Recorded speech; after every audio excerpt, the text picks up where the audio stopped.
Stop thinking about the economy as paisa, stock market. Think of economy as people. Why is the girl not told तुम्हारी PhD और first job उतना ही celebrate करेंगे जितना तुम्हारी शादी या first child? Imagine a country's potential if the other half of the gender was contributing.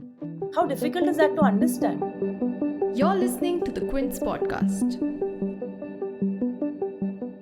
Hi, I'm your host Maitreyi Ramesh, and you're listening to News and Views on the Quint. Joining me today is Shaili Chopra, the author of Sisterhood Economy. And before I jump into the questions, I would like to give our listeners a short introduction about who Shaili is.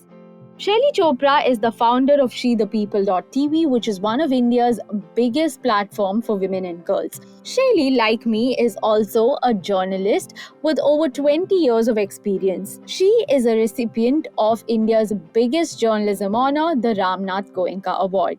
Thank you so much for joining us on the Quint, Shaili. Thanks so much for having me. I'm delighted to be here. Yeah, and it's such a pleasure to have you.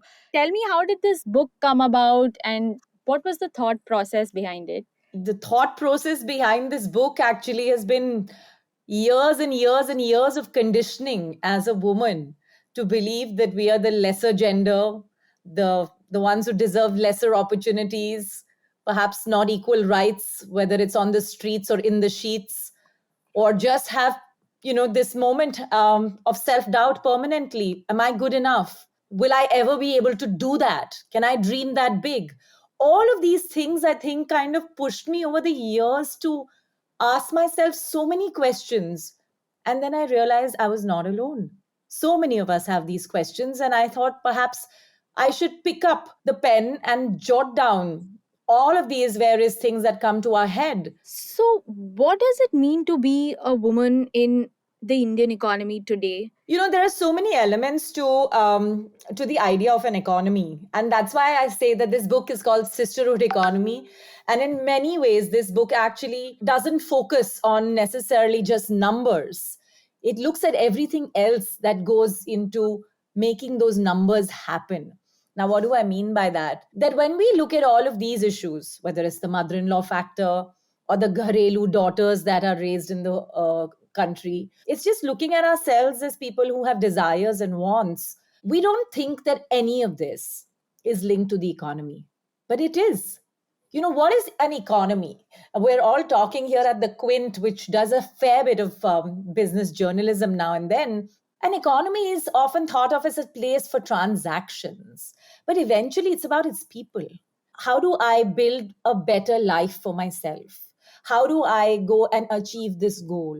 How do I make my children more fearless? Right? All kinds of these questions are not thought of as economic, but they truly are, because they unleash the economic potential in a person who's undergoing this, or they stunt that economic potential. Stop thinking about the economy as paisa, stock market. Think of economy as people. And when you think of it as people, you'll see how way behind women are left from this journey. I really find it fascinating that you use Gharelu Woman as a phrase.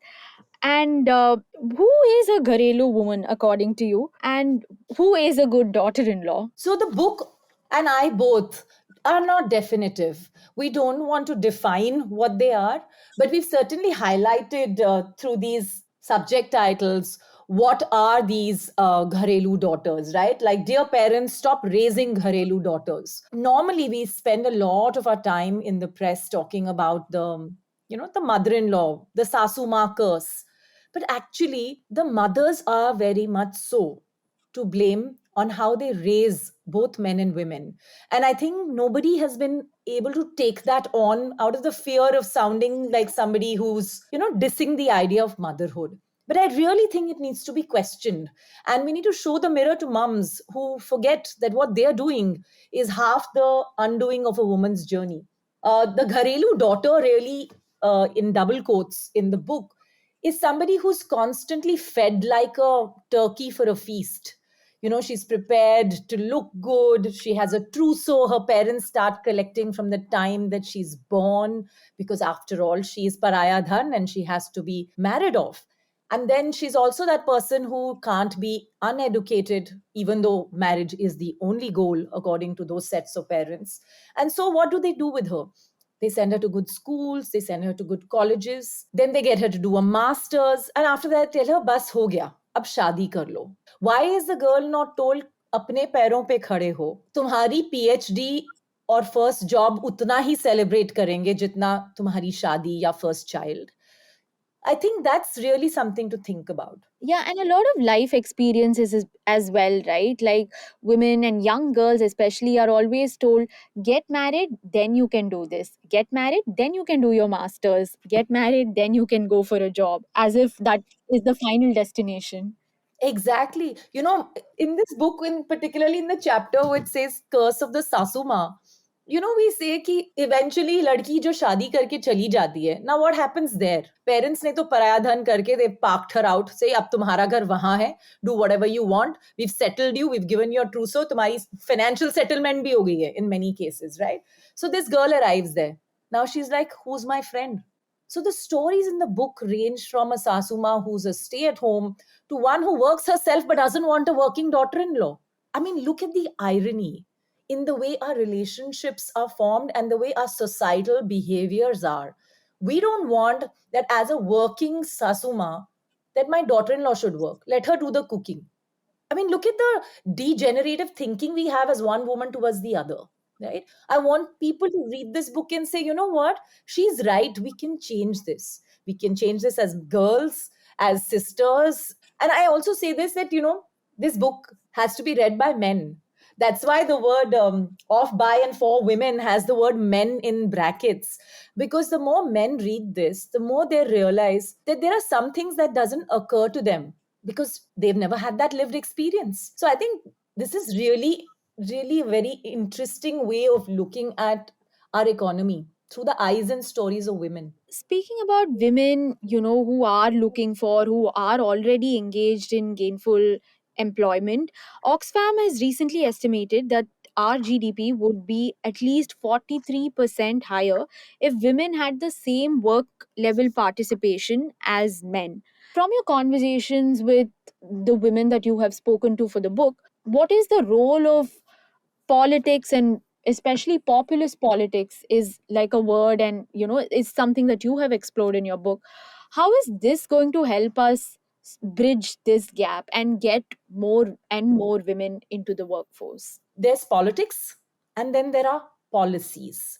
And I feel that women have been absent from both in very, very big ways. Even though today, thankfully, we can say with confidence as a democracy, we have a large number of women who are raising their voice, you know, and the way women are doing this, for example, in the case of Bilkis Banu, politicians. Many of them are speaking up. It takes very many issues that women have had as lived experiences for even women from different political parties to come together. We've seen that in the case of reservation bill. We've seen that in the case of many rape cases in the country. So I feel that there is a great reason to feel heartened by the fact that there is a lot happening in terms of conversation, which is really the starting point of things.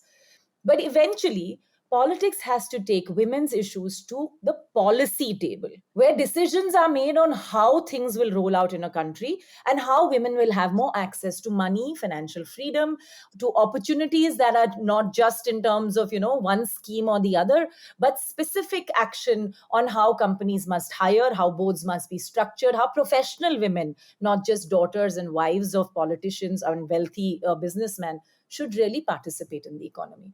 Because otherwise, what? We are looking at that horrible figure of 24% and even lower of the Indian female population workforce. That, according to me, is a shameful figure that all of us should want changed. Imagine a country's potential if the other half of the gender was contributing. How difficult is that to understand, right? So speaking about that, why are the single women rocking it, and the opportunities that are there for them? So I would like to know a little bit from you about that. So the single women are rocking it because they are making their own choices and decisions, right? One of the stories in the book is so powerful of a woman who basically went through marriage and then opted out of that marriage and decided that she would take her life into her own hands. Now, why do I say that? Because many women who are married are often told, अरे घर अच्छा है, वहां पर पैसे भी हैं, शान से रहोगी. And so women basically say, acha, I'm not doing anything else with my life, may as well get married, or they're forced to believe that. Then they get married and they realize that somebody else's money at the end of the day is somebody else's money. And therefore, your worth is defined by somebody else. So, this woman talks about her journey of how she broke from that, set up her own consulting firm, became a triathlon athlete, and is raising her two children. And she is making sure that she and her ex husband are staying in the same town so that she doesn't end up taking the bigger burden of the co-parenting role. It is so difficult for us to understand कि ये choice हो सकती है. The number of times my single friends have been asked by aunties and uncles and friends and brothers and sisters, कब करोगी आखिर शादी? अरे नहीं करनी है शादी. Lots of women are saying, I don't want to get married. Why do I have to become all this, this successful woman, a career oriented, earn my money just to go and finally get married? It's not a goal for me. And then there's this other side where women are also being pressured to become mothers, to either give birth or to adopt kids. So motherhood also changes a lot when it comes to, how women approach work. And if you can share like anecdotes about that. Motherhood, again, like marriage in our country, is a goal or a solution for every problem that a girl is facing. शादी में कुछ खिटपिट चल रही है, बेटा बच्चे पैदा कर लो, सब कुछ ठीक हो जाएगा. The number of women who said this to me when I was getting this book researched. I spoke to so many women who said, why do I want to have kids? I don't want to have kids. And then she's judged for not wanting to have kids. I say this in the book, and I'm saying this myself. I think the idea of marriage, motherhood, and maternity as a whole is completely up for a rewiring. What does it bring on the table? Nothing much. Today, you have to have a social contract. If you really do need to co parent, do that as a co parenting behavior. Do it as a co parenting relationship. Marriages can be bad, they can be ugly, they can be abusive, they can be difficult. Hell, they can be fantastic, very lovable. But can we just let this be to those two people? Do they have to live through marriage because society क्या कहेगी? Same thing. 8 साल हो गए हैं, बच्चे नहीं आए, इनका तो कोई प्रॉब्लम चल रहा है.